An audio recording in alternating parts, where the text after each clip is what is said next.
தாழ்த்துவோம், கண்களை மூடுவோம், ஆண்டவரை நாம் நோக்கி பார்க்கலாம். இது ஆண்டவருடைய வேலை. ஆண்டவர் நம்மோடு கூட பேசுகிறதான நேரம். தலைகளை தாழ்த்தி கண்களை மூடி ஆண்டவரை நாம் நோக்கி பார்க்கலாம். கர்த்தர் பெரியவர், அவர் நல்லவர், அவர் வல்லவர், அவர் அதிசயமானவர். இயேசு ராஜா வந்திருக்கிறார், எல்லோரும் கொண்டாடுவோம், கைதட்டி நாம் பாடுவோம். இயேசு ராஜா வந்திருக்கிறார், எல்லோரும் கொண்டாடுவோம், கைதட்டி நாம் பாடுவோம். கொண்டாடுவோம், கொண்டாடுவோம், கவலைகள் மறந்து நாம் பாடுவோம். கொண்டாடுவோம், கொண்டாடுவோம், கவலைகள் மறந்து நாம் பாடுவோம். இயேசு ராஜா வந்திருக்கிறார், எல்லோரும் கொண்டாடுவோம், கைதட்டி நாம் பாடுவோம். கூப்பிடலே பதில் கொடுப்பார், குறைகள் எல்லாம் நிறைவாக்குவார். கூப்பிடலே பதில் கொடுப்பார், குறைகள் எல்லாம் நிறைவாக்குவார். உண்மையாக தேடுவோம், உள்ளத்தில் வந்திடுவார். உண்மையாக தேடுவோம், உள்ளத்தில் வந்திடுவார்.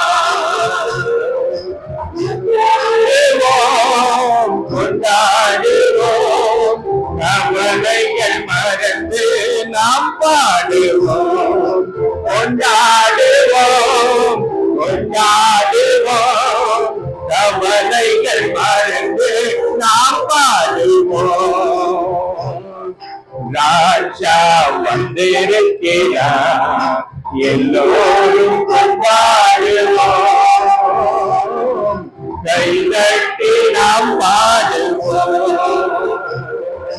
கண்ணீரெல்லாம் துடைத்திடுவார், கரம் பிடித்து நடத்திடுவார்.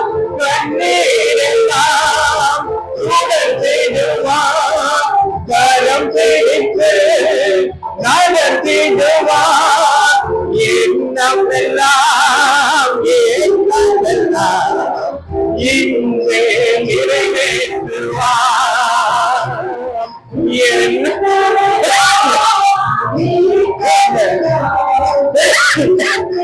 நிறைவேற்றுவார்.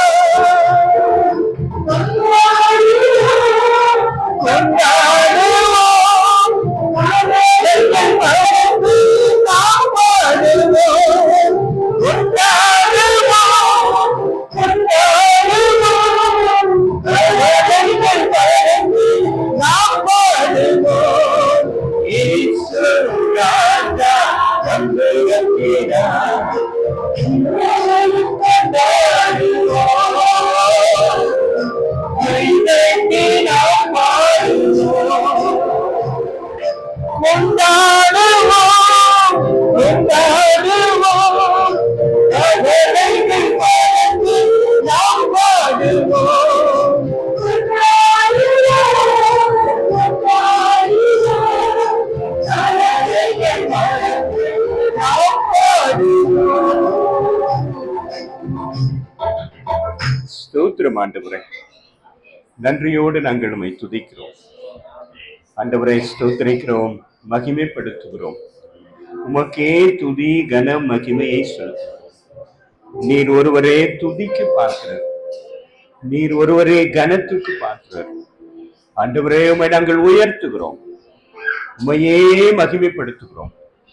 ஒருவருக்கே துதி கன மகிமையை நாங்கள் செலுத்துகிறோம். ஆசீர்வதிங்கப்பா. எங்களுடைய ஆண்டவரை ஆராதனை கர்த்தர் நீர் அங்கீகரிக்கும்படியாய், ஏற்றுக்கொள்ளும்படியாய் ஆண்டவரே உம்மிடத்திலே நாங்கள் எங்களை தாழ்த்தி மன்றாடுகிறோம். அடியனை மறைத்து நீங்க வெளிப்படுங்க. உம்முடைய சத்தம் மாத்திரம் கேட்கப்படட்டும்.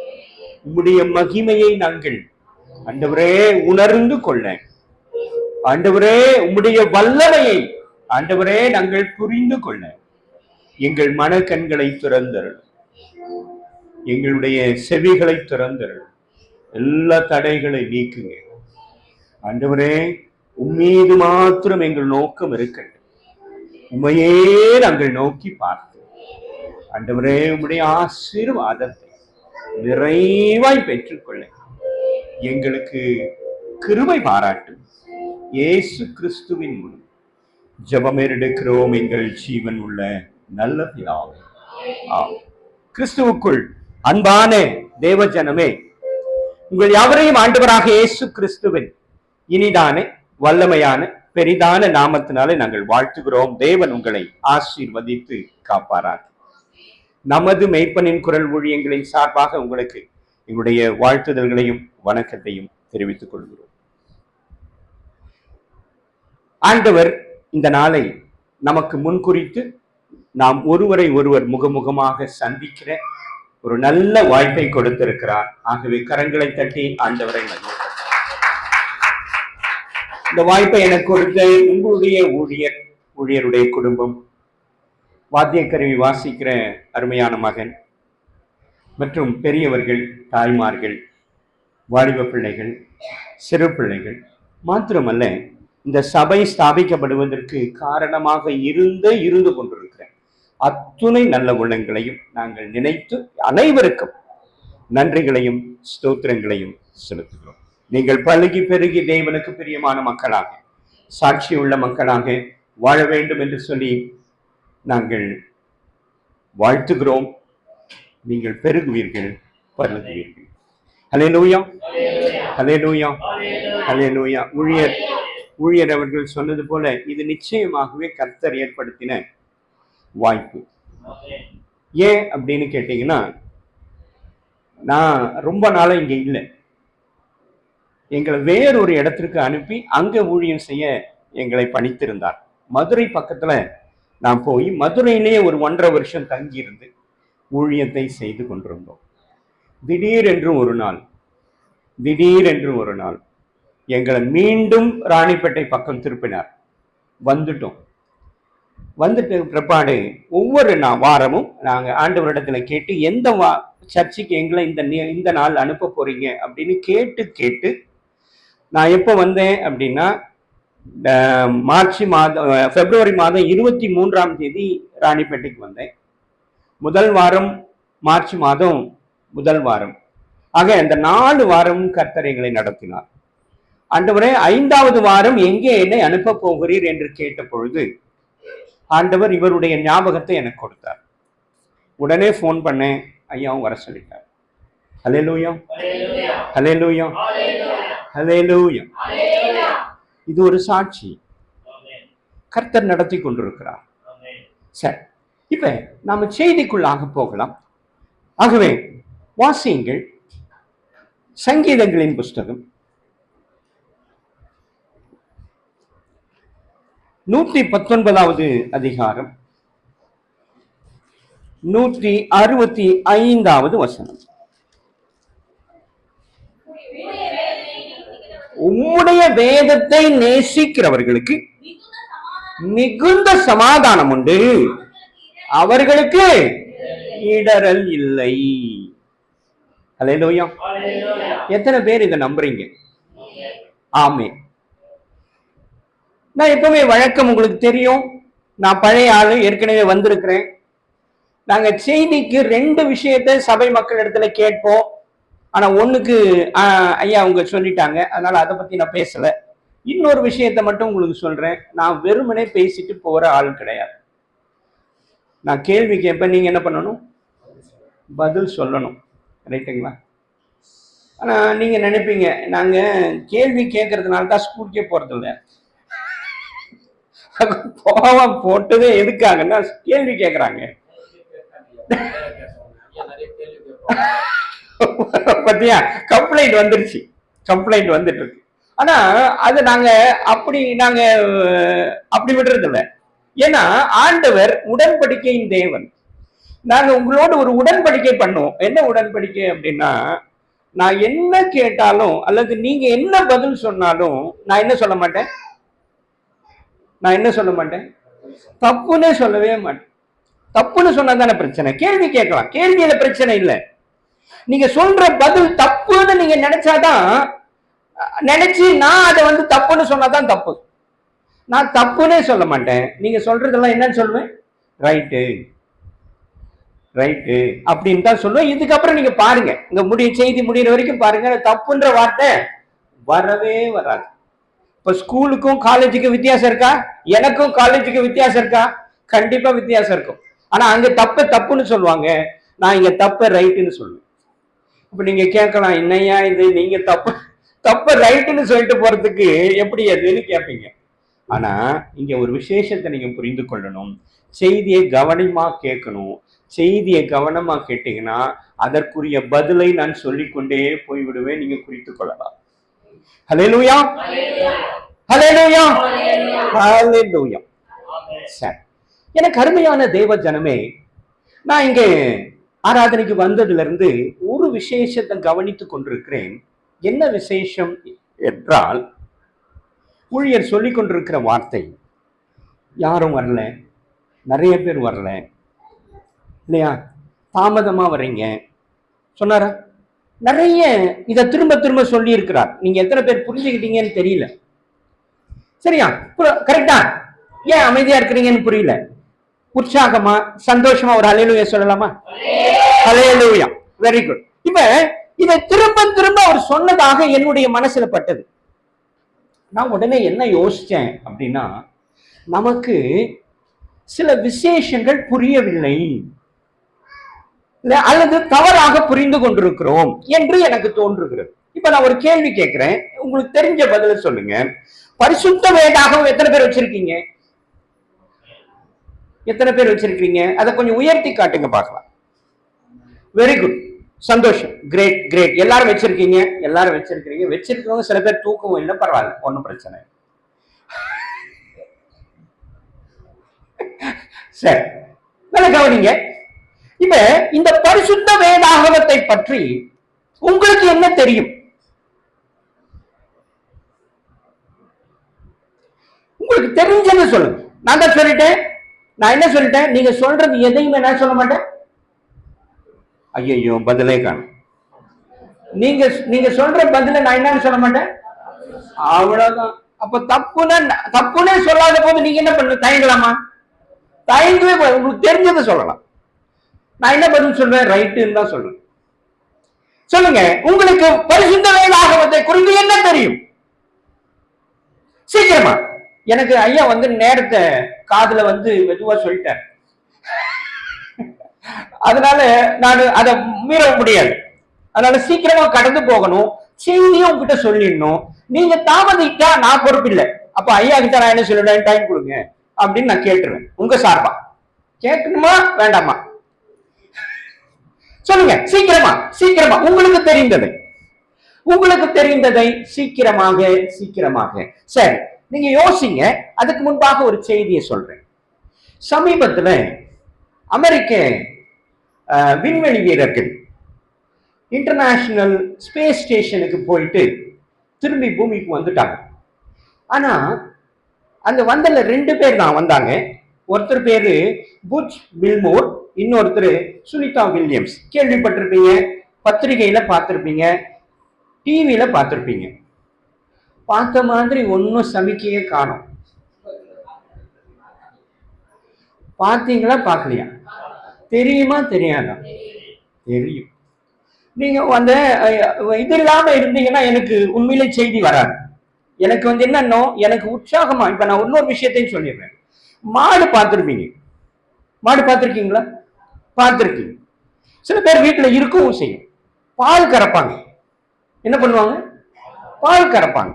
அந்த மாடு வந்து நார்மலா பால் கறக்கணும்னா 3 லிட்டர் கறக்கலாம், இல்ல 3 லிட்டர் 4 லிட்டர் கறக்கலாம். சிலர் என்ன பண்ணுவான், 7 லிட்டர் கறப்பான். பார்த்துருக்கீங்களா? கேள்விப்பட்டிருக்கீங்களா? 7 லிட்டர் 8 லிட்டர் கூட கறப்பான்.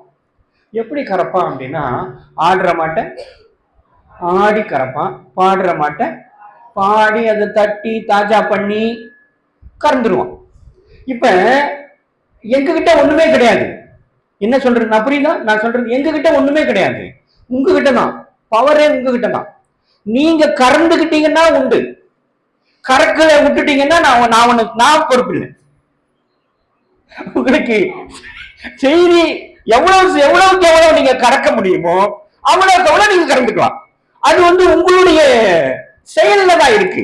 ஆகவே இதையும் நீங்க கவனத்துல வச்சுக்கொள்ளணும். ஹல்லேலூயா, ஹல்லேலூயா, ஹல்லேலூயா. சரி சரி, நல்ல கவனிங்க, நல்ல கவனிங்க. நீங்க ஏன் உற்சாகமின்மையாக இருக்கிறீங்கன்னு எனக்கு புரியல. நாம தேவ சமூகத்துல ஆராதிக்க வந்திருக்கிறோம்.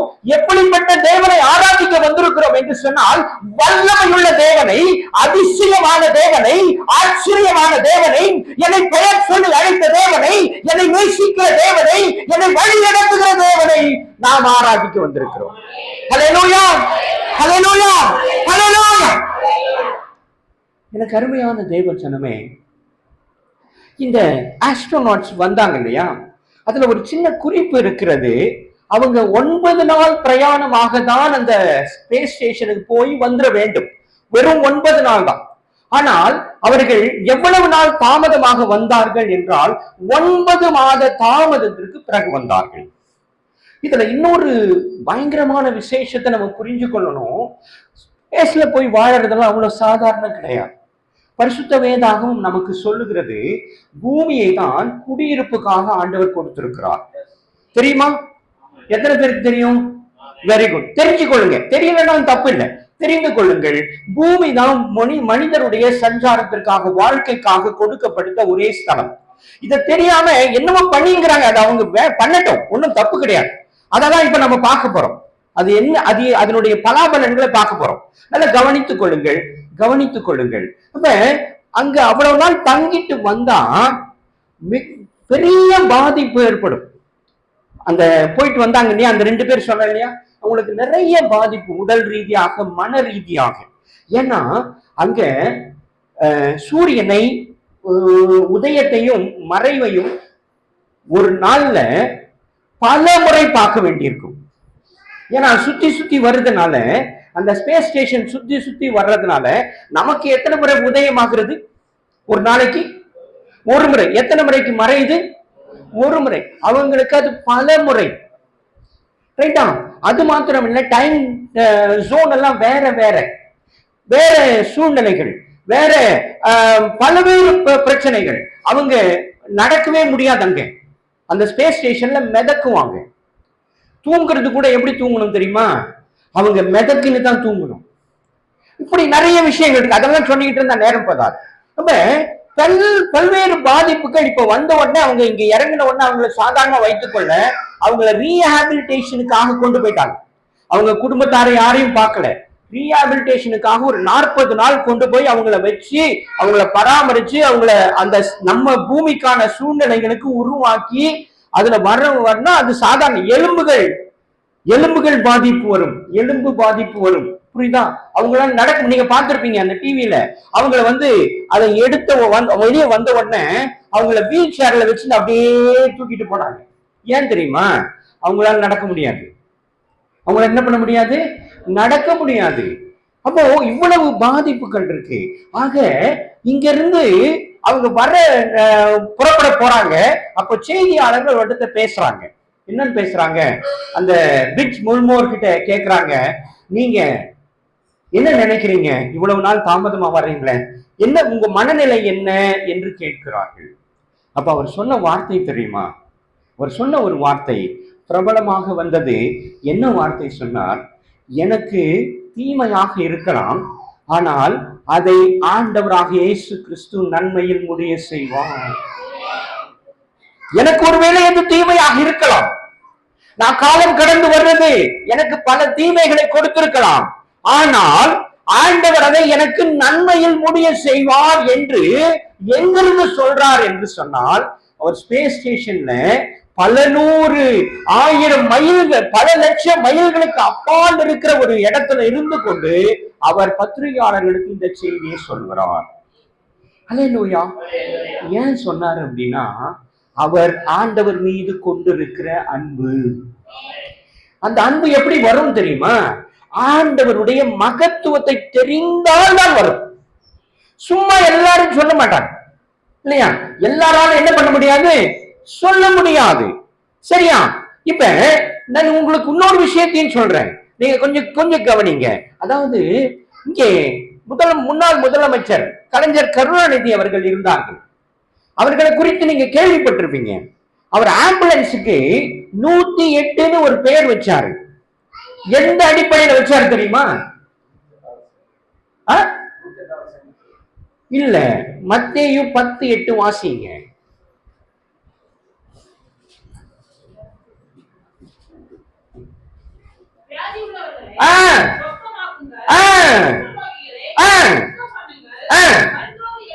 மரித்தோரை எழுப்புங்கள், பிசாசுகளை துரத்துங்கள், இலவசமாய் பெற்றீர்கள், இலவசமாய் கொடுங்கள்.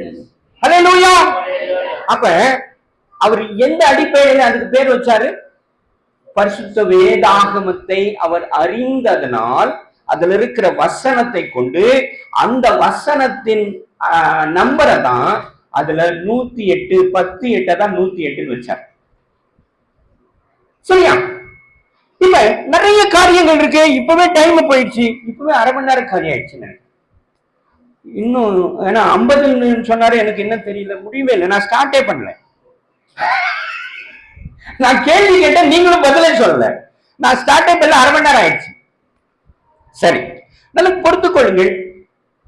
இல்லைன்னா இன்னொரு முறை கூப்பிடுங்க, உங்களுக்கு வாய்ப்பு இருக்கும்போது கூப்பிடுங்க, இன்னும் நிறைய விஷயங்களை சொல்றோம். இப்ப குறிச்சு கொள்ளுங்க, நானே சொல்றேன். பரிசுத்த வேதாகமத்தினுடைய மகத்துவம் என்பது சாதாரணமானது அல்ல, சாதாரணமானது அல்ல. அது விலையேற பெற்றது. அது தேவனுடைய வார்த்தை, தேவனால் அருளப்பட்டது. இன்னொரு விசேஷம், இதற்கு என்ன பெயர் தெரியுமா? சத்திய வேதாகமம். சத்தியம்னா என்ன? சத்தியம்னா என்ன? உண்மை. அப்ப இதுல இருப்பது எல்லாமே என்னது? உண்மை. சரியா? அப்போ இந்த உண்மைகளை கொஞ்சம் பார்க்கலாம். கொஞ்சம் எனக்கு கொடுக்கப்பட்ட நேரத்துல கொஞ்சம் முடிக்கிற வரைக்கும் முடிக்கிறேன், அப்புறம் இன்னொரு நாளைக்கு பார்த்துக்கலாம். எனக்கு ஒரு விசேஷத்தை சொல்லுங்க. சூரியன் எதற்காக படைக்கப்பட்டிருக்கு? நீங்க நினைச்சது சொல்லுங்க. வெளிச்சத்துக்காக. வெரி குட், கரெக்டா? எல்லாரும் ஒத்துக்கிறீங்க இல்லையா? எல்லாரும் ஒத்துக்கிறீங்க இல்ல? கரெக்ட், வெரி குட், எல்லாரும் ஒத்துக்கிறீங்க. வாசியுங்கள், ஆதியாகமம் 1வது அதிகாரம் 4வது வசனத்தை வாசிங்க சீக்கிரமா. வெளிச்சம் நல்லது என்று தேவன் கண்டார், வெளிச்சத்தையும் இருளையும் தேவன் வெவ்வேறாக பிரித்தார். தேவன் வெளிச்சத்திற்கு பகல் என்று பெயரிட்டார், இருளுக்கு இரவு என்று பெயரிட்டார். சாயங்காலமும் விடியற் காலமுமாகி முதலாம் நாள் ஆயிற்று. அப்ப முதல் நாள் என்ன படைச்சார்னு சொல்லப்பட்டிருக்கு? வெளிச்சம். 11வது வசனத்தை வாசிங்க.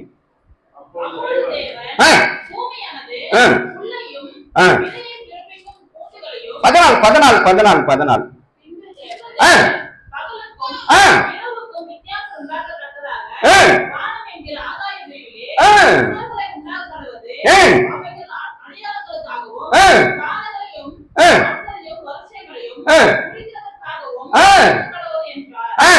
அடுத்தது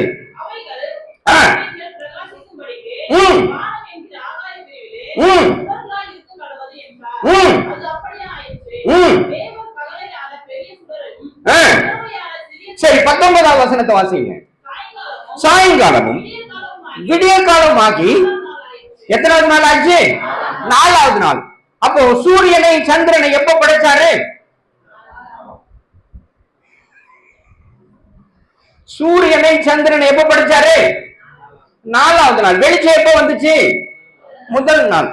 இப்ப சூரியனுக்கு சந்திரனுக்கு சம்பந்தம் இருக்கா? வெளிச்சத்துக்கு சூரியனுக்கு சம்பந்தம் இருக்கா? இருக்கா இல்லையா? இல்ல. முதல்ல நீங்க என்ன சொன்னீங்க? நீங்க என்ன சொன்னீங்க? வெளிச்சத்துக்காக தான் சூரியனை படைச்சாரு அப்படின்னு சொன்னீங்க. ரைட்டா? கரெக்டா? சரி. இப்ப நல்லா புரிஞ்சு கொள்ளுங்க, நல்லா புரிந்து கொள்ளுங்கள். இந்த இப்போ வாரத்துக்கு எத்தனை நாள்? 7 நாள்.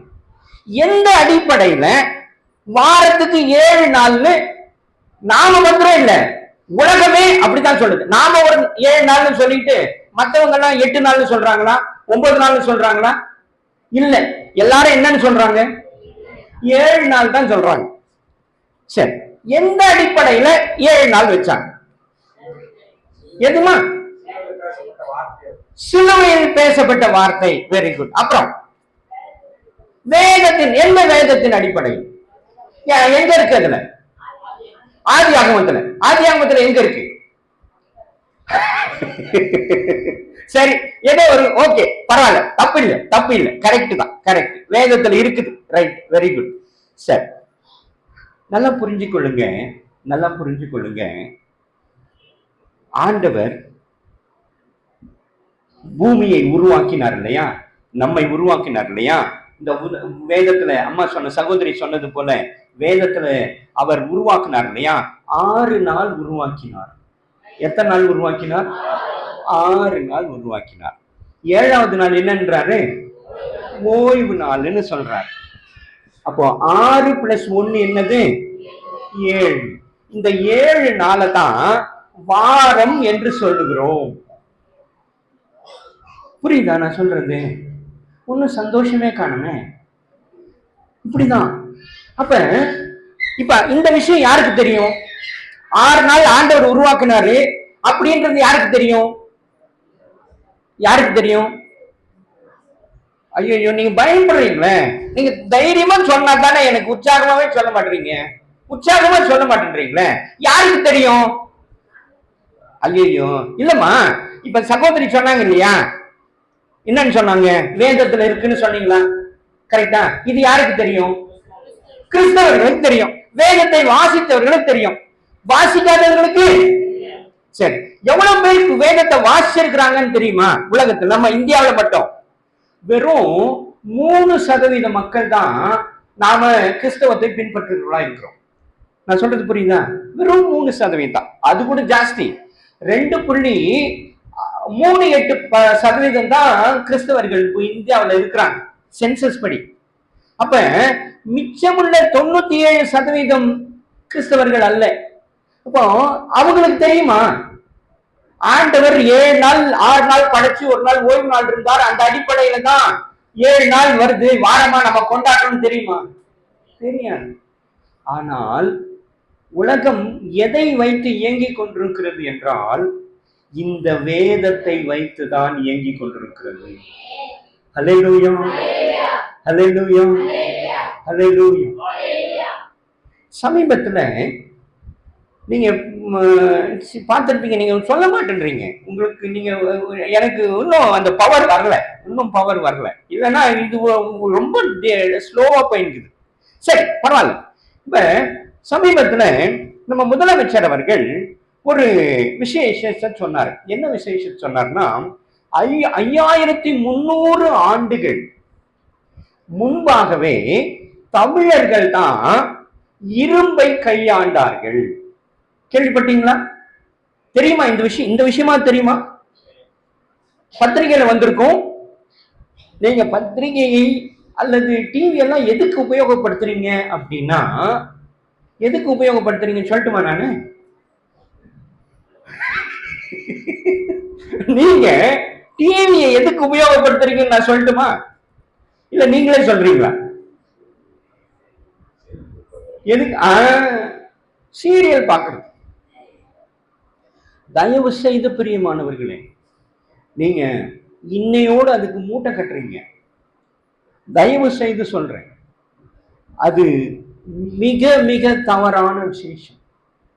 நான் ஒரு நாள் என்ன பண்ணேன், ஒரு ஹோட்டல்ல சாப்பிட்டுட்டு இருந்தேன். இந்த சீரியல்ன்றாங்க என்னதான் இருக்கு நம்ம கொஞ்சம் பார்க்கலாம், ஏன்னா ஓடிட்டு இருந்தது சாப்பிடுற நேரம், சரி கொஞ்சம் பார்க்கலாம். நான் பார்த்தேன், எனக்கு அவ்வளவு ஒரு எரிச்சல், அருவருப்பு இருந்தது. என்ன அப்படின்னா, நான் சொல்ல வேண்டியதில்லை, உங்களுக்கே தெரியும். எந்த குடும்பத்தை கெடுக்கலாம், யாரை ஒழிக்கலாம், யாரை அபகரிக்கலாம், யாரை ஏமாத்தலாம், இத கத்து கொடுக்கிற ஒரு சீரியல் நமக்கு தேவையா? கை தட்ட மாட்டீங்களா? தேவையா? சிந்திக்க வேண்டாமா? சிந்திக்க வேண்டாமா? இது நமக்கு சாபம். இது நம்முடைய குடும்பங்களுக்கு சாபம். ஆண்டவர் நம்மை பரிசுத்த ஜனமாய் உருவாக்கி பரிசுத்த ஜனமாய் வாழ வேண்டும் என்று விரும்புகிறார். ஆனால் நானோ கற்பனைகளுக்கு அல்லது இன்னொரு அழிவை உண்டாக்குகிற ஒரு காரியத்திற்கு நான் அதுல என்னுடைய கவனத்தை செலுத்தி என்னுடைய நேரத்தை வீணடித்துக் கொண்டிருக்கிறேன். இன்னொரு விசேஷத்தை உங்களுக்கு சொல்றேன். நான் கடந்த முறை வந்த போது நிறைய பேர் நிரம்பி இருந்தாங்க. ஆனா இன்னைக்கு பார்க்கும்போது அந்த சூழல் இல்லை. எனக்கு மிகுந்த வேதனை. அது மாத்திரமல்ல, இங்கே நிறைய பெண்கள் இருக்கிறார்கள், ஆண்கள் ஒரு 5 பேர் இருக்கிறாங்க. என்ன காரணம்? நம்முடைய பகுதிகளிலே ஆண்களுக்கு பஞ்சமா? என்ன பண்றாங்க? ஆண்டவரை கனவீனப்படுத்திக் கொண்டிருக்கிறோம். நீங்களும் அதற்கு தெரிந்தோ தெரியாமலோ உடந்தையாக இருந்து கொண்டிருக்கிறீர்கள்.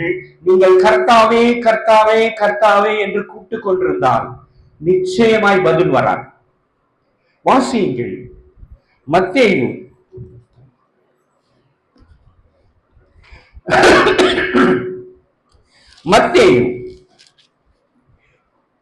7:22.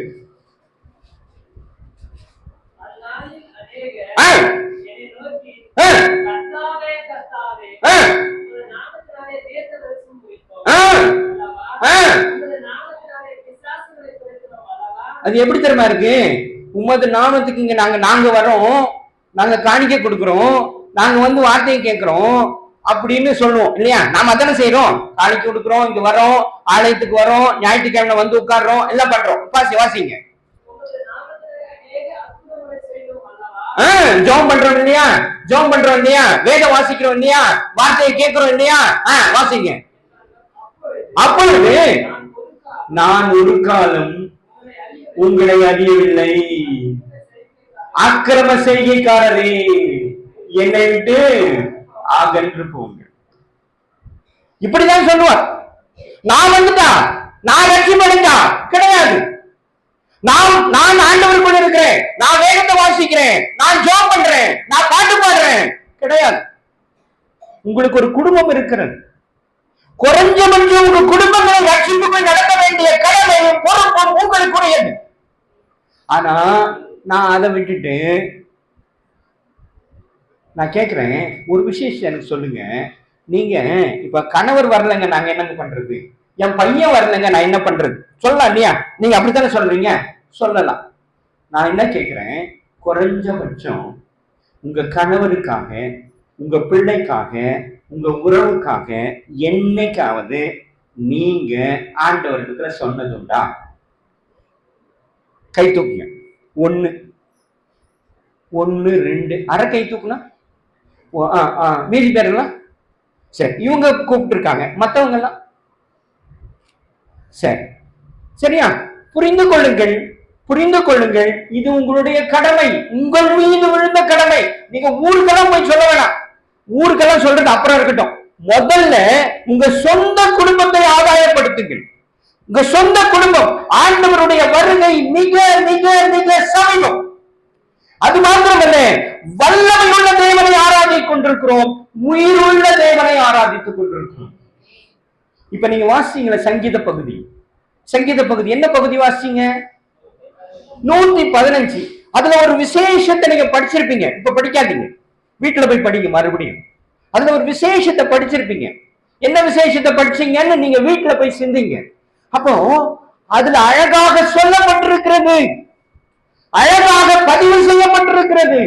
அப்படியானால் நம்முடைய தேவன் அப்படிப்பட்டவர் அல்ல, காது கேட்காதவர் அல்ல, பார்க்காதவர் அல்ல, சுவாசிக்காதவர் அல்ல, என்னுடைய ஜெபத்தை கேட்காதவர் அல்ல. அவர் என்னோடு உறவாடி கொண்டிருக்கிற தேவன், என்னை காண்கிற தேவன். அப்பேற்பட்ட தேவனை நான் உதாசீனப்படுத்தி கொண்டிருப்பேனானால் நீங்க சொல்லலாம், நான் எங்க ஆண்டவரை உதாசீனப்படுத்தினேன்? இப்ப நீங்க வாசிங்க இல்லையா, மத்தேயு 7:22 அதுல என்ன சொல்லப்பட்டிருக்கு தெரியுமா? உம்முடைய நாமத்தினாலே நாங்கள் தீர்க்க தரிசனம் சொன்னோம். நான் சொல்றது புரிஞ்சு கொள்ளுங்க. அதுல சொல்லப்பட்ட வார்த்தை என்ன? உம்முடைய நாமத்தினாலே நாங்கள் தீர்க்க தரிசனம் சொன்னோம், உம்முடைய நாமத்தினாலே நாங்கள் பிசாசுகளை துரத்தினோம், உம்முடைய நாமத்தினாலே நாங்கள் அற்புதங்களை அடையாளங்களை செய்தோம். அப்படிதான் சொல்லுகிறார்கள். அப்படி சொன்னவர்களையே ஆண்டவர் என்னன்னு சொல்றாரு? அக்கிரம செய்கைக்காரர் என்று சொல்லுகிறார். அக்கிரமம் செய்கிறவர்கள் என்னன்னு சொல்லுவாரு?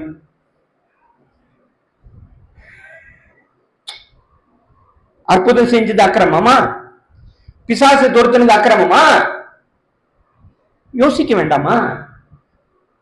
அதையே அக்கிரமம் என்று சொல்லுகிறார். ஏன் அக்கிரமம் என்று சொல்லுகிறார் என்றால், அவனுடைய சித்தத்தை விட்டு மீறி செய்வது அக்கிரமம்.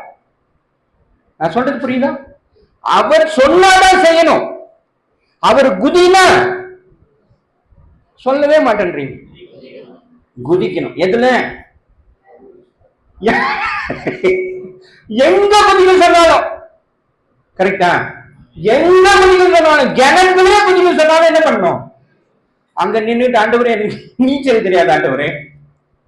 அப்படித்தான் நிறைய பேர் சொல்லுவோம், எனக்கு நீச்சல் தெரியாதுங்க, நான் வேணா அடுத்தவனை தள்ளி விட்டுருவேன். நான் என்ன பண்ணுவேன்? அடுத்தவனை தள்ளி விட்டுறேன், என்ன விட்டுருங்க, அப்படித்தானே சொல்லுவோம். ஆனால் குதினா குதிக்கணும், நில்லுன்னா நிக்கணும், எழுந்துன்னா எழுந்துடணும். அதுதான் அன்பு இல்லையா? இப்ப ஆபிரகாம் நான் சொல்ல வந்த செய்தியே வேற, ஆனா நான் உங்ககிட்ட சொல்லிக்கிட்டு இருக்கிறதே வேற. ஆபிரகாம் இருக்கான் இல்லையா, ஆபிரகாமுடைய அன்பு என்னப்பட்டது அன்பு தெரியுமா? ஆபிரகாமை வாசிங்க, 12 ஆதியாகமம் 12:4 வாசிங்க. கர்த்தர் ஆபிரகாமுக்கு சொன்னபடியே அவன் புறப்பட்டு போனான், லோத்தும் அவனோடு கூட போனான். ஆமா, 75 வயசு அவனுக்கு. ஈசாக்கு பிறந்தப்போ அவனுக்கு என்ன வயசு? 100 வயசு. அப்போ 75ல இருந்து 100 எவ்வளவு வித்தியாசம்? எவ்வளவு, எத்தனை வருஷம் கேப்? 25 வருஷங்க. ரைட்டா? இப்ப ஆண்டவர் சொல்றாரு, உன் மகனை கொண்டு போய் மோரியா மலையில பலி செலுத்துன்றார். ரைட்டா? 100 வயசுல தான் அவனுக்கு குழந்தைய பிறக்குது. ஐயா, நீங்க நல்லா கவனிக்கிறீங்கன்னு நினைக்கிறேன். நான் கேட்கிற கேள்விக்கு பதில் சொல்றீங்களா? இப்ப 100 வயசுல தான் அவனுக்கு குழந்தைய பிறக்குது. இப்ப ஆண்டவர் அவங்ககிட்ட வந்து, உன் குழந்தைய கொண்டு போய் பலி செலுத்திருப்பான்னா என்ன சொல்வீங்க? நீங்க என்ன சொல்வீங்க? முடியாதுன்னு சொல்வீங்க. ஏங்க, இவ்வளவு நாள் காத்திருந்து கருவேப்பிலை கொத்து மாதிரி இப்பதான் ஒரு குழந்தைய கொடுத்துருக்கீங்க, அதை கொண்டு போய் நானு பலி செலுத்த சொல்றீங்களே, நியாயமா ஆண்டவரே? கேட்போமா கேட்க மாட்டோமா? ஆனா ஆபிரகாம் கேட்கவே இல்லை. அது மாத்திரம் இல்ல, அது 25 வருஷம் கிடையாது, அவனுக்கு என்ன வயசு இருக்கும்னு ஒரு கணிப்பு இருக்கு. 15 வயசு இருக்கும் அவனுக்கு. ஏன்னா அந்த வயசுலதான் அவன் என்ன கேட்கிறான், அவங்க அப்பாவை பார்த்து, இவங்க 2 பேரும் போறாங்க மலைக்கு, கட்டையை தூக்கி அவன் தலையில வச்சுட்டாரு, கத்திய கையில எடுத்துக்கினாரு ஆபிரகாம், நெருப்பை எடுத்துக்கினாரு, இவன் கூட நடந்து வந்துருக்கிறான். ஏன்னா ஆபிரகாமுக்கு தெரியும் இவனைத்தான் வெட்ட போறோம்னு, அவனுக்கு தெரியாது. இவன் போய்கிட்டே இருக்கும்போது அவன் கேட்கிறான், அப்பா, அவன் சொல்றான், சொல்லு மகனே, நம்ம பலி செலுத்த போறோம்னு சொன்னீங்க, நீங்க கட்டை வச்சிருக்கிறீங்க, கத்தி வச்சிருக்கிறீங்க, நெருப்பு வச்சிருக்கிறீங்க, ஆடு எங்கன்னு கேட்கிறான். கேட்டானா? ஆனா ஆபிரகாமுக்கு தெரியும் இதுதான் ஆடுன்னு, அவனுக்கு தெரியாது. அவன் கேட்கிறான், ஆடு எங்கப்பா? நீ பலி செலுத்தணும்னு போயிருங்கிற ஆட்டை காணுமே அப்படின்னு கேட்கிறான். அப்ப ஆண்டவர் ஆபிரகாம் சொல்ல, ஆண்டவர் பார்த்துட்டு வரப்பான் அப்படின்னு கூப்பிட்டு போறாரு. அப்போ அந்த மாதிரி கேள்வி கேட்கிற மகனுக்கு என்ன வயசு இருக்கும்னு ஒரு கணக்கு இருக்கு. 15 வயசு. 15 25 எத்தனை வருஷம், எத்தனை கணக்கு? 15 25 எவ்வளவு? 40 ஆண்டுகள் காத்திருந்த ஆபிரகாமுக்கு ஆண்டவர் சொல்றார், உன் மகனை கொண்டு பலி செலுத்து. 15 வருஷம் வளர்த்திருக்கிறார் அவனை. அப்போ 40 ஆண்டுகள் காத்திருந்த மகனை கொண்டு போய் பலி செலுத்துவது என்பது சாதாரண விஷயமா? ஆனா ஆபிரகாம் ஒரு வார்த்தை கேட்கல. போறாங்க, அந்த பலிபீடத்தை ரெடி பண்றாங்க, கட்டைய அடுக்குறாங்க, இவனை தூக்கி அதுல படுக்க வச்சு கையை கட்டி வாயை கட்டி காலை கட்டி படுக்க வச்சுட்டாங்க. அது மாத்திரம் இல்ல, கவனிக்கணும் கவனிக்கணும், கத்தியை எடுத்து அவனை வெட்டுவதற்கு ஓங்குகிறார். அது வரைக்கும் காத்திருந்தார் ஆண்டவர். அது வரைக்கும் ஓங்கி அடிக்கிற நேரம் பார்த்து, ஆபிரகாமே ஒண்ணும் பண்ணிடாங்க, நிறுத்து, அங்க ஒரு ஆடு இருக்கு, அதை எடுத்து வெட்டு அப்படின்னு சொல்றார். அப்போ இதுதான் விசுவாசம். அதனாலதான் அவனுக்கு என்ன பெயரு? விசுவாசிகளின் தகப்பன் என்று பெயர். ரைட்டா? சரியா? இப்ப நல்ல கவனிங்க, நான் சொல்லாமையும் போக முடியாது, இன்னும் கொஞ்சம் சொல்லிட்டு நான் முடிக்கிறேன். அப்போ அந்த இதை சொன்னேன் இல்லையா, ஸ்டாலின் அவர்கள் 5300 ஆண்டுகள் முன்னாகவே தமிழர்கள் இரும்பை கையாண்டார்கள் என்ற ஒரு கட்டுரையை, அதாவது ஒரு ஆய்வு தொகுப்பை வெளியிட்டு அவர் அதை அறிவிக்கிறார். வாசிங்க, பரிசுத்த வேதாகமத்துல ஆதியாகமம் 4வது வசனம், 4வது அதிகாரம்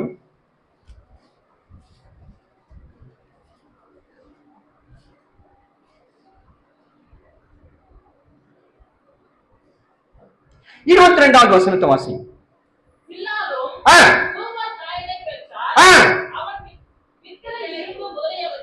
நல்லா கவனி, நல்லா மறுபடியும் வாசிங்க.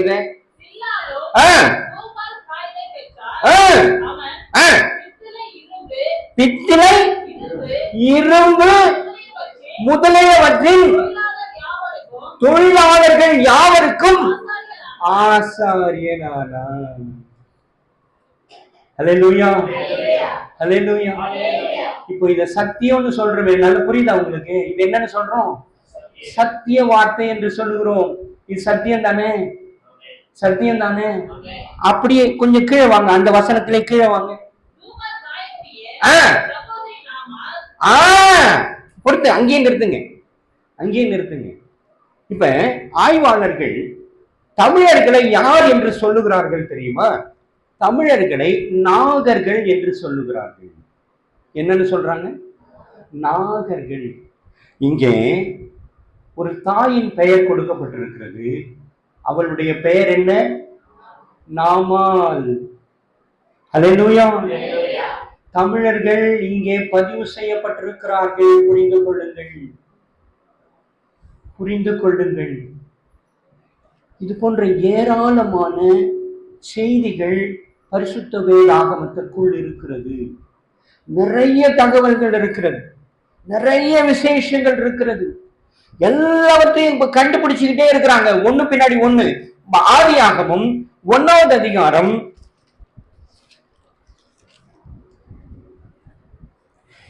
9-10 வசனங்களை வாசிங்க. பின்பு தேவன் வானத்தின் கீழ் இருக்கிற ஜலம் ஓரிடத்தில் சேரவும் வெட்டாந்தரை காணப்படவும் கடவுது என்றார். அது அப்படி ஆயிடுச்சு. அப்படி நிறுத்துங்க. அப்ப ஆரம்ப காலகட்டத்துல பூமி எப்படி இருந்தது என்றால், மேப் பார்த்திருக்கீங்களா நீங்க? மேப் தெரியுமா? மேப் நம்ம வேதாகமத்துல கூட இருக்கும், வேதாகமத்துல இருக்கும் இல்லையா? மேப் இருக்கும். அப்ப கண்டங்கள் இருக்கும் இல்லையா? கண்டங்கள் கண்டங்களாக இருக்கும். அதெல்லாம் பிரிக்கப்பட்டிருக்கும், பிரிச்சு பிரிச்சு இருக்கும். கரெக்டா? பிரிச்சு பிரிச்சு இருக்கும். ஆனா வசனம் என்ன சொல்லுகிறது? அதெல்லாம் ஒன்னா இருந்தது. அப்படிதானே படிச்சீங்க? ஒன்னா இருந்தது. அப்போ எப்ப அது பிரிஞ்சது தெரியுமா நமக்கு? எப்போ அது கண்டங்களாக பிரிந்தது? ஆசியா கண்டம், ஆப்பிரிக்கா கண்டம், அமெரிக்கா கண்டம் அப்படியெல்லாம் சொல்றோம் இல்லையா? அதெல்லாம் எப்ப பிரிஞ்சது அப்படின்னு பார்த்தா, வாசிங்க வாசிங்க ஆதியாகமும்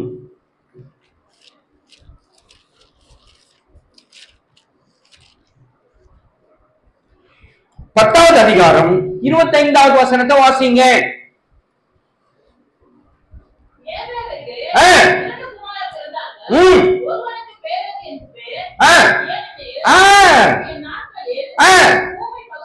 பூமி பகுக்கப்பட்டது. புரியுதா? புரியுதா? அப்போ வசனம் என்பது சரித்திரபூர்வமானது, ரைட்டா? ஆதாரமானது. அற்புதங்கள் எல்லாம் இதுல வெறும் நாம நினைச்சிருக்கிறோம் நமக்கு வாக்குத்தத்தம் கொடுத்திருக்கிறாரு, நமக்கு இது நமக்கு சொல்றாரு. யாரோ ஒரு இஸ்ரவேலனை கூட்டிட்டு போனாரு, அவர்களுக்கு தேசத்தை கொடுத்தாரு, அவரை பத்தியே எழுதிக்கிறாங்க, என்னை பத்தி எழுதவே இல்லை. இல்ல, நம்ம அப்படித்தான் நினைக்கிறோம். என்னை பத்தி எழுதவே இல்லை, இஸ்ரவேலுக்கு எழுதுங்க. இந்த பைபிளை நிறைய பேர் என்ன சொல்றாங்க தெரியுமா? இது நமக்குரியது இல்லைங்க, இது இஸ்ரவேலருக்குரியது. ஏன்னா இஸ்ரவேலரை பத்தி தான் எழுதி இருக்குது இதுல அப்படின்னு நினைச்சுக்கிறோம். ஏன் இஸ்ரவேலரை எழுதி இருக்குன்னு தெரியுமா நமக்கு? எதற்காக எழுதியிருக்கு என்றால், ஆபிரகாம் விசுவாசித்தான். அல்லேலூயா. ஏன் ஆண்டவர் இஸ்ரவேலை எழுதி இருக்கிறாருன்னா, ஆபிரகாமுக்காக எழுதியிருக்கிறார். ஆபிரகாம் விசுவாசித்தான்.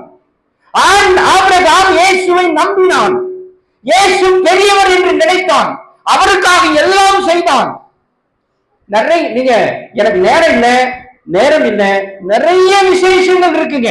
ஆனால் நான் ஒன்றை மட்டும் உங்களுக்கு சொல்ல விரும்புகிறேன். நீங்கள் நேரத்தை வீணடித்துக் கொண்டிருக்கிறீர்கள், காலத்தை வீணடித்துக் கொண்டிருக்கிறீர்கள். அவருடைய வருகை சமீபம் என்பதை புரிந்து கொள்ளுங்கள். இப்பொழுதே குறைஞ்சபட்சம் இவ்வளவு நாள் போனதாக இருக்கட்டும், இனியாகிலும் இப்படி இருக்காதீர்கள். கேள்வி கேளுங்கள். இது என்னது? இது எதுக்காக சொல்லப்பட்டிருக்கு? இது ஏன்? இன்னொரு விஷயம் சொல்லட்டுமா? இன்னைக்கு பறக்கும் தட்டுன்னு சொல்றாங்களா? ஏலியன் சொல்றாங்களா? கேள்விப்பட்டிருக்கீங்களா? பத்திரிகை எல்லாம் வரும். ஆனா அவன்கள் எல்லாம் என்ன சொல்லுவாங்க? நான் பார்த்தேன்னு சொல்லுவான். அப்புறம் கொஞ்ச நாள் வந்து நான் பார்க்கலன்னுவான், தெரியவே தெரியாதுன்னுமா, ஏதோ ஒரு கற்பனையாவே இருப்பான். ஆனா இதுல எழுதி இருக்குங்க, இதுக்குள்ள இருக்கு. எலியா தீர்க்கதரிசி பரத்துக்கு எப்படி எடுத்துக்கொள்ளப்பட்டாரு? வாசியுங்கள் 2 ராஜாக்கள் 2:11.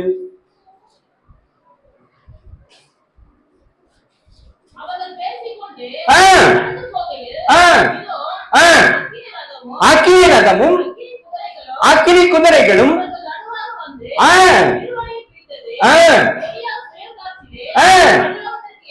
ஏறி போனான். எதுல போனான்? ஒரு அக்கினி ரதத்தில் போனான். இன்னைக்கு அதைதான் என்னன்னு சொல்லிக்கிறானுங்க? பறக்கும் தட்டு, யூஎஃப்ஓன்னு சொல்லிக்கிறானுங்க. ஆனா இதுக்குள்ள ஆதாரம் இருக்கு. ஆனா அவங்க சொல்றது எதுலையுமே ஆதாரம் கிடையாது, பார்த்ததாக அவங்களுக்கு தெரியாது, கற்பனையாக சொல்லி கொண்டிருக்கிறார்கள். ஆனா ஏதோ இருக்கு அப்படின்னு மட்டும் தெரியும், ஆனா அதுக்கான ஆதாரம் கிடையாது, இதுக்குள்ள இருக்கு. இப்ப மரியாள் கிட்ட வந்து ஒருவர் பேசுகிறார். அவர் பேர் என்ன? காமப்பிரியன். அவர் எந்த ஊருக்காரு? நம்ம ஊருக்காரா? அவர் மெட்ராஸ்ல வந்தாரா?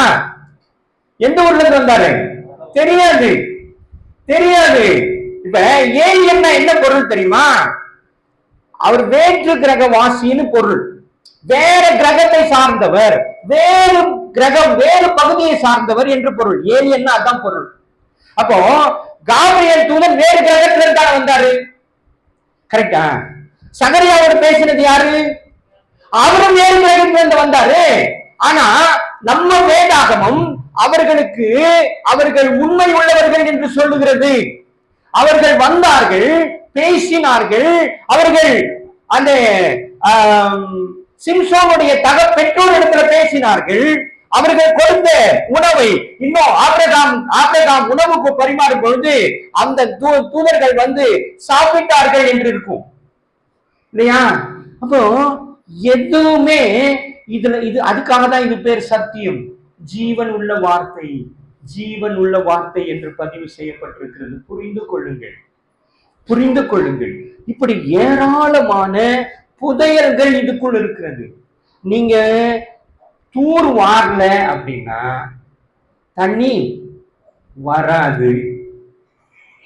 தூர் எடுக்கணும், உள்ள விளங்கி உள்ள ஆழமா போய் நோண்டி பார்க்கணும். அப்பதான் அதுக்குள்ள இருக்கிற ரகசியங்களை புரிந்து கொள்ள முடியும். ஆனா நாம என்ன சொல்லுகிறோம், நான் படிக்கலைங்க, அது ஒரு சாக்காயிடுச்சு, எனக்கு படிக்க தெரியாது, எனக்கு படிக்க தெரியாது. ஏங்க படிக்க தெரியலன்னா அவங்களுக்கு 2 ஆசீர்வாதங்க. எப்படின்னு கேக்குறீங்களா? படிக்க தெரிஞ்ச எனக்கு ஒரு ஆசீர்வாதம் தான். கரெக்டாமா? உனக்கு தான் படிக்க தெரிஞ்ச எனக்கு, உனக்கு ஒரு ஆசீர்வாதம். ரைட்டா? படிக்க தெரியாதவங்க யார் இருக்காங்க இங்க? யாரும் இல்லை, எல்லாரும் படிக்க தெரிஞ்சவங்க. அப்போ குறைஞ்சபட்சம் இப்ப வாசிங்க, சங்கீதம் 1:2 வசனத்தை வாசிங்க. கர்த்தருடைய வேதத்தில் பிரியமாயிருங்கள், இரவும் பகலும் அவருடைய வேதத்தில் தியானமாய் இருக்கிற மனுஷன் தான் பாக்கியவான். பாக்கியவான் என்ன பொருள்? பாக்கியவான் என்ன? ஆசீர்வதிக்கப்பட்டவர்கள் என்று பொருள். ஆனா நாம என்ன சொல்லுகிறோம்? ஆண்டவரே என்னை ஆசீர்வதிங்க, ஆண்டவரே என்னை ஆசீர்வதிங்க, என் குடும்பத்தை ஆசீர்வதிங்க, என் குடும்பம் என்னுடைய கையின் பிரயாசங்களை ஆசீர்வதிங்க சொல்றமா? சொல்றமா? ஆனா ஆண்டவர் பைபிள் என்ன சொல்லியிருக்கிறார்னா, மறுபடியும் வாசிங்க, கர்த்தருடைய வேதத்தில் பிரியமாயிருந்து இரவும் பகலும். இரவும் பகல் என்ன? இரவும் பகல் என்ன? ஒரு நாள் முழுக்க 24 மணி நேரம் இல்லையா? ஒரு நாளைக்கு 24 மணி நேரம். 24 மணி நேரம் வாசிக்கிறவனுக்கு ஆண்டவர் கொடுக்கிற ஆசீர்வாதம் தான் ஆசீர்வாதம் வசனம் சொல்லுது. ஆனா நம்ம வாசிக்கிறோமா? ஆசீர்வாதம் எப்படி வருதுன்னு இங்க போட்டிருக்கு. கரெக்டா? வசனத்துக்குள்ள இருக்கிறது. எனக்கு ஆசீர்வாதம் எப்படி வரும் என்று வசனத்துக்குள்ள இருக்கிறது. ஆனா நான் அதை விட்டுடுவேன். ஆனா நான் ஆண்டவர்கிட்ட என்ன சொல்லுவேன்? நீ கேட்டுனே இருக்க வேண்டியதுதான். நீங்க என்ன பண்ணும்? கேட்டுக்கிட்டே இருக்க வேண்டிய. அப்ப ஆண்டவர் என்ன சொல்றாரு? நான் தான் சொல்லிட்டு இருக்கிறப்பாங்க, ஆசீர்வாதம் எப்படி வரும் நான் உன்கிட்ட சொல்லிட்டு இருக்கிறேன், நீ எதுக்கு என்ன கேட்டுக்கிற? கரெக்டா? கரெக்டா? இன்னொரு விசேஷத்தை கடைசியா ஒரே ஒரு விஷயத்த சொல்றேன். இது எவ்வளவு பெரிய விசேஷம் என்பதை புரிந்து கொள்ளுங்கள். குளோபல் இன்ஜினியரிங் காலேஜ் இருக்கா? குளோபல் இன்ஜினியரிங் காலேஜ் கேள்விப்பட்டிருப்பீங்க இல்லையா? விஷாலத்துல இந்த குளோபல் இன்ஜினியரிங் காலேஜ்ல வேதாகமத்தை அந்த ஸ்டூடெண்ட்டுகளுக்கு கொடுக்கணும்னு சொல்லி நான் அங்க போயிட்டு அதனுடைய தலைவரனை, அந்த பிரின்சிபல், அதாவது கரஸ்பாண்டன்ட் இருக்கிற ஓனர், அவரை பார்த்து அவர்கிட்ட கேட்க பர்மிஷன் வாங்கணும் அப்படின்னு அவர்கிட்ட போனேன். அவருக்கு என்ன பண்ண, ஒரு லெட்டர் எழுதிட்டு போனேன். லெட்டர் ஒரு டிராஃப்ட் பண்ணிட்டு, மாதிரி உங்க ஸ்டூடெண்ட்களுக்கு இலவசமா கொடுக்க போறோம், பர்மிஷன் கொடுங்க அப்படின்னு. நான் போய் என்னோட கார்டை கொடுத்தேன். அந்த கார்டு அவருடைய ஆபீஸ் ரூமுக்கு போச்சு. அவர் அந்த கார்டை கையில எடுத்துக்கின்னு அவரே வெளியே வந்துட்டாரு. நான் வெளியே ரிசப்ஷன்ல உட்கார்ந்து இருக்கிறேன். பாபு தாமஸ் யாரு, பாபு தாமஸ் யாருன்னு வந்தார். இப்போ நான் தான் வாங்க அப்படின்னு சொல்லி என்னை கூப்பிட்டுட்டு அவருடைய அறைக்கு போனார். பெரிய அறை, பெரிய அறை, மிகப்பெரிய, இது மாதிரி டபுள், இந்த அகலம் இருக்கு இல்லையா, இது மாதிரி டபுள் அறை.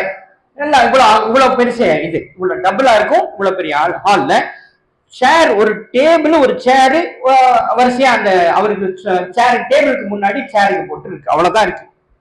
நான் போய் உட்கார்ந்து பார்த்தா இந்த சுவர் இருக்கு இல்லையா, அந்த கடைசியில இருந்து இந்த கடைசி வரைக்கும் வெறும் சிலைகளா இருக்கு. வெறும் சிலைங்க, பெரிய பெரிய சிலைங்களை வச்சுட்டு இவர் அங்க இங்க உட்கார்ந்துருக்கிறார். இப்ப நான் அங்க பார்த்துட்டு நான் கேட்க முடியுமா அவர்கிட்ட போய் பைபிள் கொடுக்குறேங்க அப்படின்னு? நானே பார்த்துட்டேன் இவர் எந்த மாதிரி இருக்கிறாரு அப்படின்னு. அவர் யாரு தெரியுமா? நம்ம கோல்டன் டெம்பிள் இருக்கு தெரியுமா, அந்த சாமியாருடைய சகோதரி ஹஸ்பண்ட். அவர் யாரு? குளோபல் இன்ஜினியரிங் காலேஜ் அவ்வளவு நெருக்கம். ரைட்டா? இப்போ அதுவும் தெரியும். இங்க பார்த்தா இப்படி இருக்கு. எனக்கு என்ன பேசுறதுன்னு தெரியல, என்ன கேட்கறது. அவரு நன்றாரு, சொல்லுங்க சார், சொல்லுங்க, எதுக்கு வந்தீங்களா, என்ன வேணும், நான் என்ன செய்யணும் சொல்லுங்க. எத்தனை முறை கேட்டாருன்னா 4 முறை கேட்டார். நானும் இப்படி யோசிச்சு அவரை பார்த்து சிரிச்சுக்கின்னு அப்படியே இருக்கிறேன்னு தவிர, அவர் என்ன சொல்லுங்க சார், என்ன எதுக்காக வந்தீங்க சொல்லுங்க, நான் என்ன செய்யணும் சொல்லுங்க, என்ன செய்யணும் சொல்லுங்க. நான் ரொம்ப இதுவாயிட்டு அந்த லெட்டர் நல்ல வேலை இருந்துச்சு, கொண்டு போய் அவர் கையில் கொடுத்துட்டேன். அவர் வாங்கிட்டு நல்லா படிச்சார், ஃபுல்லா படிச்சார். படிச்சுட்டு இவ்வளவு தானே, தாராளமா கொடுங்க, தாராளமா. உடனே பெல் அடிச்சாரு. ஐயா, என் செக்ரட்டரி இருக்கு, அதுக்கு முதல்ல ஒரு பைபிள் கொடுங்க. அவரே என்கிட்ட ஒரு பைபிளை வாங்கி, அவங்க செக்ரட்டரி வந்தாங்க, அவங்க கிட்ட பைபிள் கொடுத்தாரு, அவங்க எடுத்துட்டு போயிட்டாங்க. இன்னொரு பெல் அடிச்சாரு. அந்த அந்த பிரின்சிபல் இருக்கார் இல்லையா, அவரை கூப்பிட்டாங்க. அவரை கூப்பிட்டா, இந்த மாதிரி இவர் பாபு தாமஸுங்க, நம்ம ஸ்டூடெண்ட்டுக்கெல்லாம் பைபிள் கொடுக்கணும்னு விரும்புறாரு, நீங்க கூட இருந்து இவர் கொஞ்சம் பேசணும்னு வேற சொல்றாரு, அவங்க கிட்ட பேசிட்டு எல்லாருக்கும் பைபிள் கொடுக்கட்டும், கொடுத்துட்டு நீங்க அதை பார்த்துக்குங்க அப்படின்னு பொறுப்பை கொடுத்துட்டாரு. இதை முடிச்ச பிற்பாடு ஒண்ணு செஞ்சார்.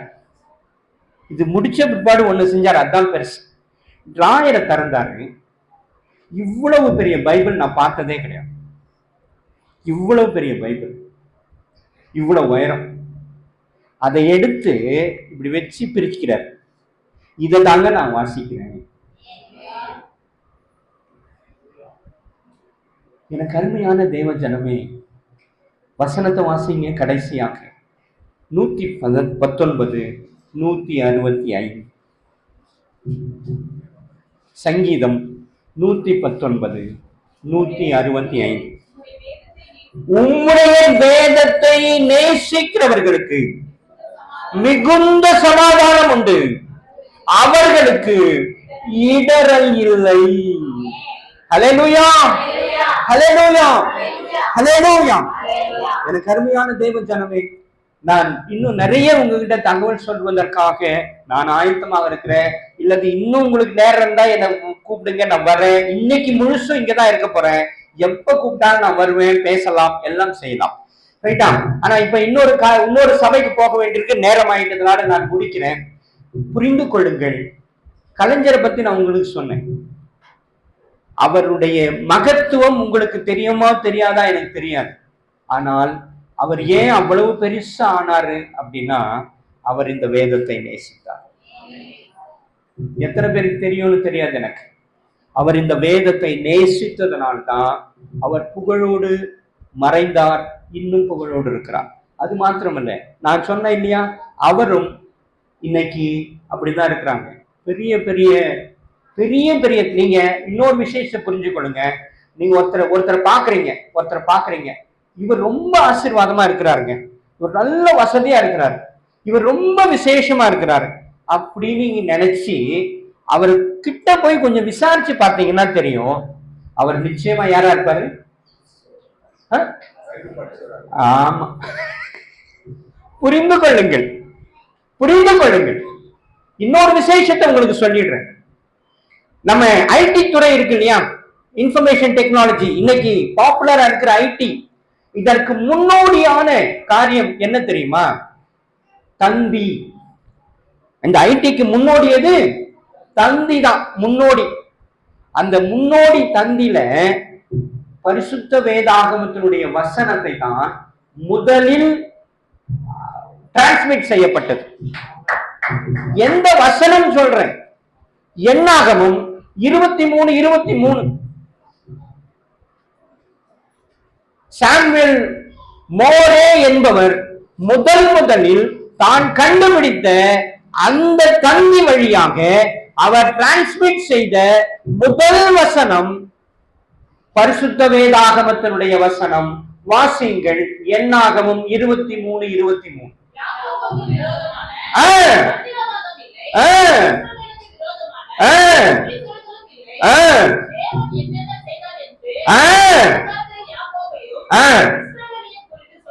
ஆமா, மாத்திரமல்ல, இந்த பரிசுத்த வேதாகமம் தான் முதலில் அச்சில் ஏற்றப்பட்ட நூல்.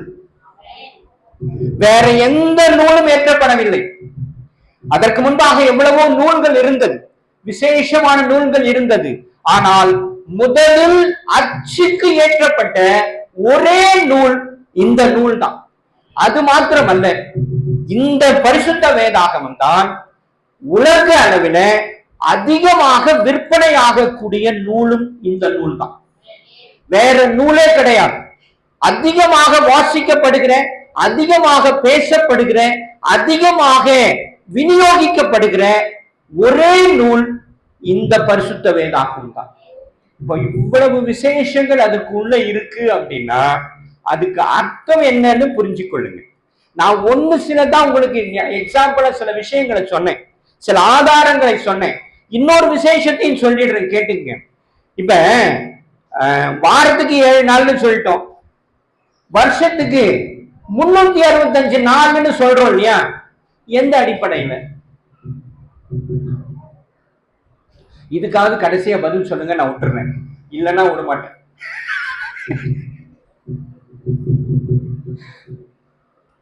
சரி, நானே பதில் சொல்றேன். மறுபடியும் ஆதியாகமம் 1:14 வாசி. பின்பு தேவன்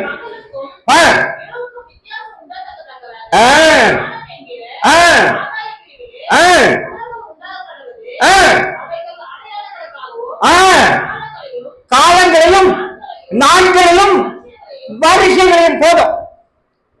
இப்ப புரியுதா? சூரியன் எதற்காக உண்டாக்கப்பட்டது? ஆமா, இப்ப பூமி சூரியனை சுற்றி வருவதற்கு, புரியுதா? சூரியனை பூமி சுற்றி வருகிறது. ஒரு சுற்றுவதற்கு எடுத்துக்கொள்ளுகிற காலம் எவ்வளவு? 365 நாள். ரைட்டா? அதைதான் நாம் வருஷமாக இன்னைக்கு கொண்டு இருக்கிறோம். அல்லேலூயா. அதற்கான ஆதாரமும் வேதத்தில் இருக்கிறது. ஆனா நான் உங்ககிட்ட கேட்டா நீங்க என்ன சொல்றீங்க? சூரியனை வெளிச்சத்துக்கு படைச்சார்னு சொல்றீங்க. ஆனால் ஆண்டவர் சூரியனை காலங்களை அளக்க படைத்தாரே அன்றி வெளிச்சத்திற்காக அல்ல. தயவு செய்து புரிந்து கொள்ளுங்கள், புரிந்து கொள்ளுங்கள், புரிந்து கொள்ளுங்கள். எல்லாரும் அப்படியே எழும்பி நிற்கலாம். எல்லாரும் ஒரு நிமிஷம், ஒரே நிமிடம், ஒரே நிமிடம், ஒரே நிமிடம். தலைகளை தாழ்த்துங்க, கண்களை மூடுங்க. ஆண்டவரை நாம் நோக்கி பார்க்கலாம். இவ்வளவு நேரம் பேசின வார்த்தைகள் சொற்பமாக இருந்தாலும் அது உங்களுக்கு நிச்சயமாக பிரயோஜனமாக இருந்திருக்கும். இனி வரும் காலங்களிலே, நேரங்களிலே நீங்கள் இதை அற்பமாக எண்ணாதபடிக்கு ஆலயத்துக்கு வாங்க வாங்க வாங்க என்று யாரும் கூப்பிடவே தேவையில்லை. நாமாக வர வேண்டும், தானாக வர வேண்டும். ஏன்? அவர் வல்லமை உள்ளவர். ஏன்? அவர் அற்புதமானவர். ஏன்? அவர் அதிசயங்களை செய்கிறவர். ஏன்? அவர் என்னை படைத்தார். ஏன்? அவர் என்னை காக்கிறவராக இருக்கிறார், என்னை காண்கிறவராக இருக்கிறார், என்னை அழைக்கிறவராக இருக்கிறார், அவர் வருகிறவராக இருக்கிறார். ஆண்டவர் இந்த பூமிக்கு வரப்போகிறார், நியாயம் தீர்த்து வரப்போகிறார். ஆகவே பிரியமானவர்களே, ஆகவே பிரியமானவர்களே, காலத்தை ஆதாயப்படுத்துங்க. ஒருவேளை எனக்கு தெரியாமல் இருக்கலாம், ஆண்டவர் எனக்கு தெரியல ஆண்டவரே, நான் நேரத்தை விட்டுங்க ஆண்டவரே, இவ்வளவு காலத்தை வீணடிச்சுட்டு ஆண்டவரே, நீங்க சொல்லலாம், தவறில்லை. அவர் மன்னிக்கிறவர், அவர் மன்னிக்கிறவர். உங்களை நிச்சயமாக மன்னிக்க வல்லவராக இருக்கிறார். ஆனால் இன்றைக்கு சொல்லப்பட்ட இந்த வார்த்தை நிச்சயமாக புரிந்து கொள்ளுங்கள். இனி காலத்தை ஆதாயப்படுத்துங்க, நேரத்தை ஆதாயப்படுத்துங்க, வாழ்க்கையில கவனமாக இருங்க. ஆலயத்துக்கு வருவதை தடை பண்ணாதிருங்க. உங்க குடும்பத்தை ஆதாயப்படுத்துங்க, அழைத்து கொண்டு வாங்க. வல்லவர் இங்கே இருக்கிறார், அதிசயமானவர் இங்கே இருக்கிறார், ஆராதனைக்குரியவர் இங்கே இருக்கிறார் என்று சொல்லி அழைத்து வாருங்கள். இது நம்முடைய கடன், இது நம்முடைய பொறுப்பு என்று உணர்ந்து கொள்ளுங்கள். அல்லேலூயா. திருக்கரத்தால் தாங்கி என்னை திரு சித்தம் போல் நடத்திடுமே. அவன் கையில்